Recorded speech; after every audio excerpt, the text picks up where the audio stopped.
Good day, my people, my people, my people. My name is Chief Strongblood. I am St. Vincent and the Grenadines' favorite and motivated son. I am the diaspora machismo.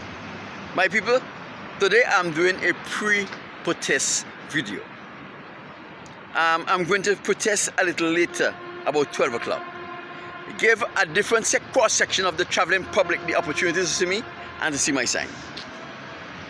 And always remember that when anyone puts stumbling blocks in your path, while you are changing those stumbling blocks into stepping stone, figure out what are your enemies hoping to accomplish by putting the stumbling blocks in your path. And when you figure out what they were hoping to accomplish, do everything in your power to ensure they do not accomplish their objective. Make sure whatever you come up with, you do everything in your power to ensure you get that done, or you don't do that which they wanted you to do. This morning the Caucasians put some stumbling block in my path. They thought that they will get me to not protest and not do my video. All I do is just invert the process, and I'm back on track.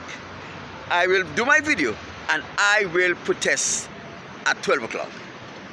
My people, the Most High God is an awesome God. And normally, after I finish protesting, I will tell you something about the Most High God. But now, I'm going to tell you the first thing about the Most High God. Over the past few periods, we have been dealing with the topic, who are the Caucasians? And we'll continue on that same trend. But what I want to do, I want to bring you the evidence that I use to qualify who are the Caucasians. My people, in Genesis chapter 25, verse 25, something spectacular happened there. A woman by the name of Rebekah, the wife of Isaac. Isaac was the second son of Abraham, had twin boys.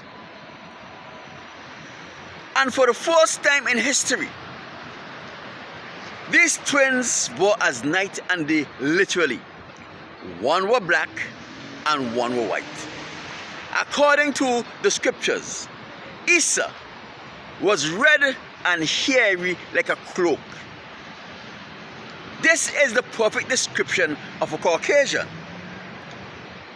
And Jacob looked like everyone in that period of time. But before this twin was born, the mother was having a difficult pregnancy. So she went to the Most High and she inquired that, Most High, I am carrying a child, and it is the most trouble I've ever heard any woman in history have ever had. The Most High says to her, there are two nations within your womb. What the Most High is saying to her, you are carrying twins, and those twins has two different fathers. Remember, later on, Jacob had 12 sons and one daughter with 4 different women. But they were one nation because they had one progenitor.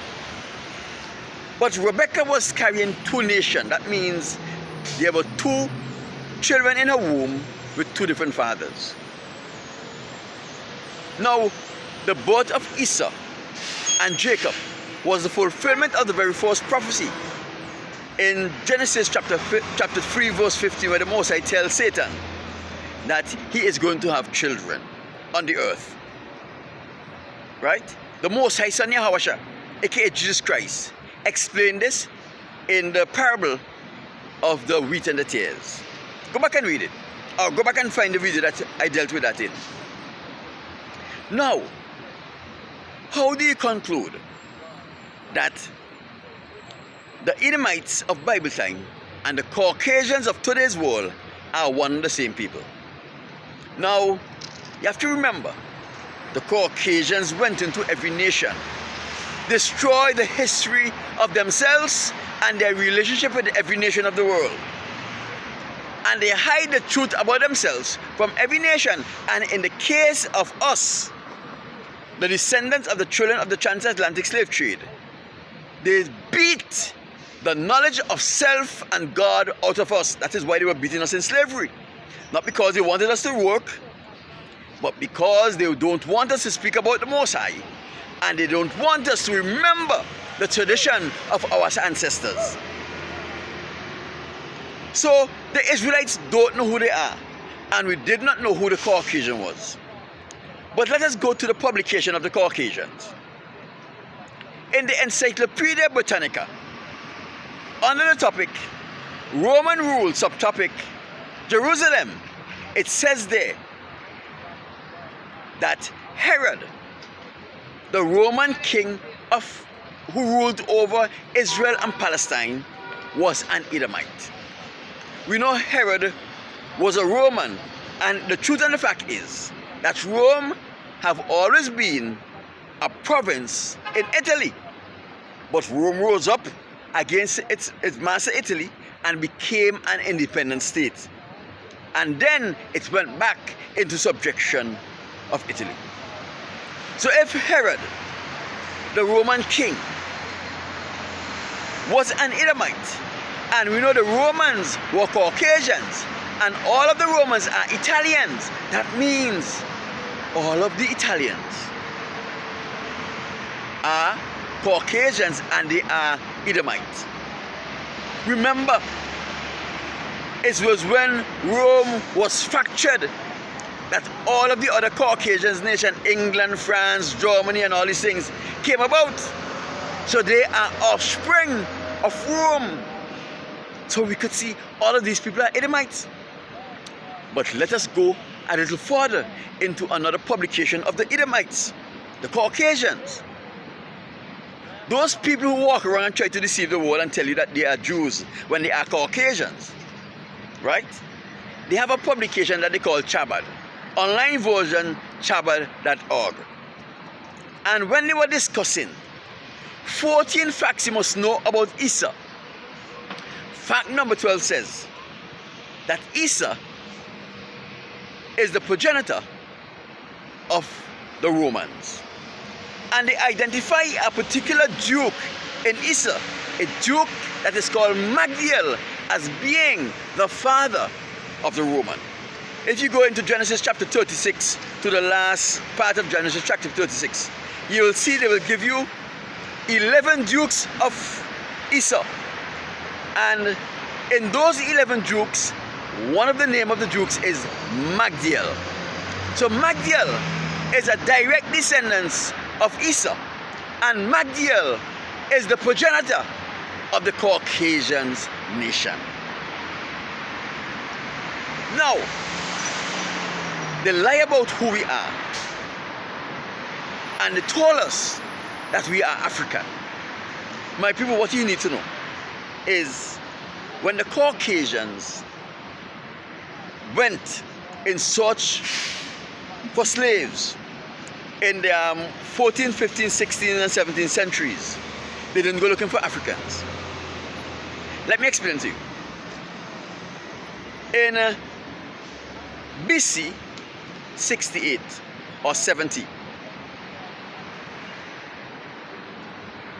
Rome conquered Israel. They take Israel away from Greece. And they occupy Israel until BC, until AD 70. In AD 65, there was a revolution where the Israelites beat the Romans and take control of Israel. But the Romans persist and persist and persist. And by AD 70, they regained control of Israel. And what they did, they loot the temple of the Most High God. They take the scriptures, they take all of the furniture, and they ship them back to Rome. And after which, in an act of sacrilege, they destroy the temple of the Most High God. They pack up every Israelite that they could capture and they ship them back to Rome. They enslaved them in Rome. They murdered them in Rome. That was what that is what the Dark Ages was all about. It was not the murdering of the Christians. It was a wholesale murder of the Israelites, our foreparents. After the Romans murdered all of the Israelites that they take to Rome, the offshoot of Rome, France, England, Spain, Portugal, they hated us so much, they realized that when Babylon conquered Israel, a lot of the Israelites run over to Africa. They realized when the Mede and the Persians conquered Israel, a lot of the Israel run over to Africa. When the Assyrian and the Greece did the same thing, they run over to Africa. They hate, the Edomites hate their brother Jacob so much that in the 14th, 15th, 16th and 17th century, they organized expedition to go to Africa to sort out those people that lives in Africa, the descendants of those who ran away when Israel was conquered.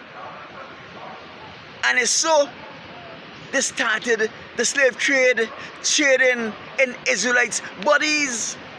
There were a few Africans who were traded, but those Africans did not get the kind of price at the selling block that the Israelite got.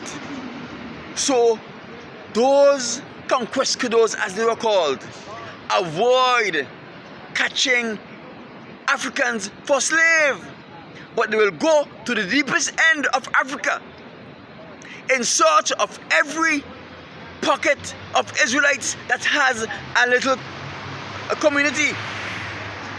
They will capture them and they will ship them to the New World as slaves. My people, you want to believe that you are African. You are not African. You are Israelites. You are the descendants of the Most High God. You are the one who the Most High God says, they are the apple of my eyes, and anyone who touches them touches the apple of his eyes. My people, in Deuteronomy it says, if you are faithful to the Most High God, He's going to prosper you, He's going to bless you, He's going to protect you and defend you. Right? You will never get ill, because the illness that you are experiencing are for those people who hate you, for your enemies. Because we're not faithful, we are getting the punishment our enemies should be getting. My people, that's just a simple fact. So now we understand the Caucasians of today are the Edomites of Bible time, and the descendants of the transatlantic slave trade today, we are the direct descendants of Abraham, Isaac, and Jacob. Go and read Deuteronomy chapter 28, and it will tell you all of the nastiness that our foreparents experienced almost 1,000 years before we experience it. The Most High God told Moses, if you don't do this, these things are going to happen to you. My name is Chief Strongblood, St. Vincent and the Grenadines' favorite and most hated son. I am indeed the diaspora machismo. Out.